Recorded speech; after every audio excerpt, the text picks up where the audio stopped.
We're working through all the free video tutorials for the Singer SE9180. Now we're getting ready to start some embroidery videos so you get started on the right foot. There's so many things that actually have to be done correctly for embroidery to actually turn out successful.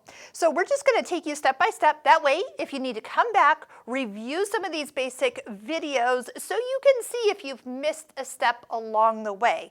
So in this one, we're just going to talk about some of the basics of what you need to have before you get started with embroidery, knowing that you can always check out our online courses that we have available. And when there's actually 3 embroidery online courses we recommend if you are an owner of a embroidery machine. Our most popular course is actually the Embroidery Essentials online course. And it's not about the project so much, but there are 15 different embroidery techniques that you're going to master, allowing you to easily progress into any embroidery project going forward. You're going to learn about stabilizers and threads and lots of things from applique to cut work to trapunto to layering or doing in the hoop projects. It's really the best course to take. We also have a Machine Embroidery 101 where we really get into understanding every single stabilizer, everything that can go wrong with an embroidery machine and how to fix it. But we're going to give you some of those highlights right now. So I have my hoop that came with the machine out. I have just some stabilizer, but not just one layer, 2 layers of stabilizer that we're going to hoop up and get started with. I'm also going to show you a spray adhesive that I'm going to use to kind of hold these layers together so things don't get stretched out while we hoop. And just some things that you're going to also need to realize is there is different thread for the bobbin. So there's a bobbin weight embroidery thread. Traditionally, you don't want to use just normal sewing thread in the bobbin. Things will get too dense and will actually cause probably some puckering that you'll be wondering, like, why is this puckering? Embroidery thread and quality embroidery thread is something that is key. And just because you see a great bargain online with a big, beautiful starter kit doesn't mean it's quality thread. So check with your local sewing machine stores. They usually carry a better quality. I am a firm believer in Isacord embroidery thread. We'll put some links below where you can find that resource. A lot of your Bernina stores will actually also carry Isacord embroidery thread.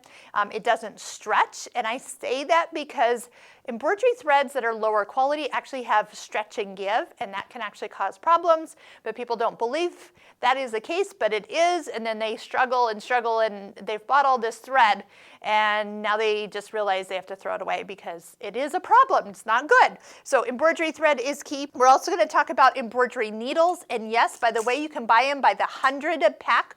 Again, we'll put some links below. They are so worth it because you're set for, I won't say set for life because you're not, but eventually you will run out of embroidery needles and have to buy more, but it won't be anytime soon.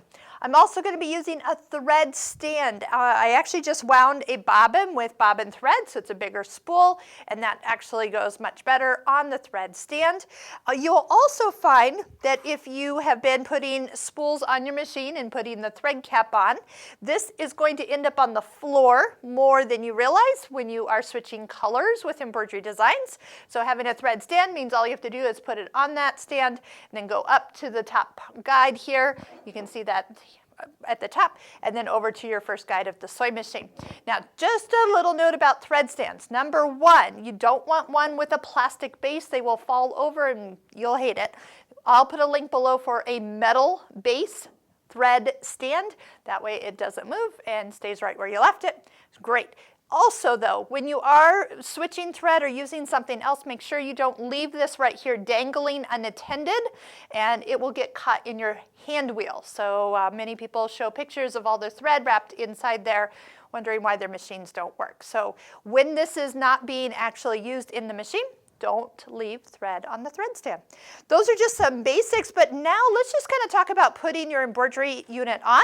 So you're going to slide off your little accessory box. So this part is removed, set it aside, and then your embroidery unit is going to slide on. Now watch what's going to happen. We've been in the sewing mode, and I'm going to just go ahead and engage or push that on, you heard a little something kind of sound like it is recognizing it, and it says the embroidery arm needs to calibrate.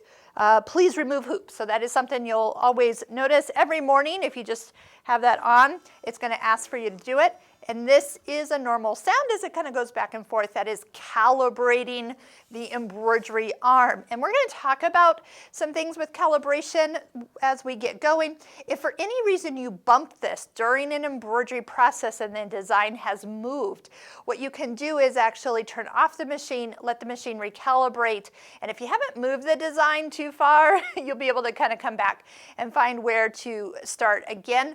But that is what calibration is all about. So just keep that in mind if something bumps it, or you bump against the wall, or your hoop bumps into something. That is something to be just aware of, but turn it off, let it recalibrate, will get you back to the right place. I've also gone ahead and put on the embroidery foot. So you are going to need a screwdriver, the big one. Undo the screw off to the side here, replace it, give it a nice little twist to tighten. Don't just use your fingers.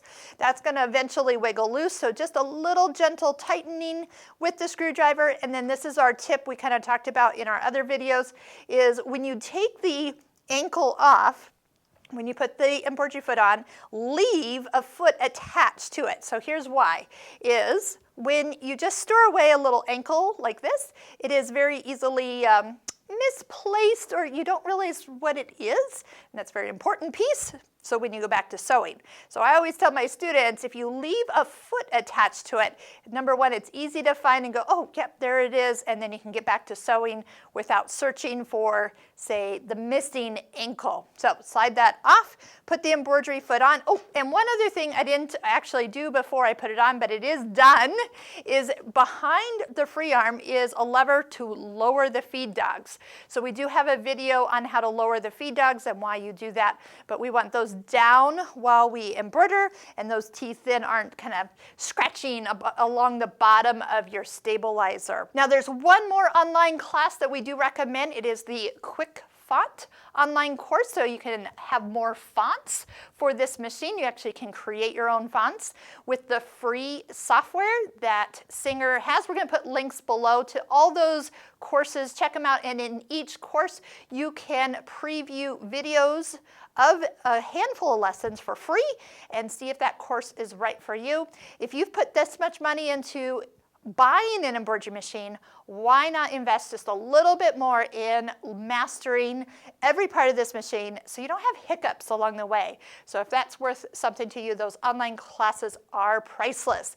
So let's go ahead again. If you're looking for all the other videos on this machine that we have done, there is a link to the complete playlist in the description, and I hope you'll also click like and subscribe so we can continue to do more product videos and tutorials for other machines.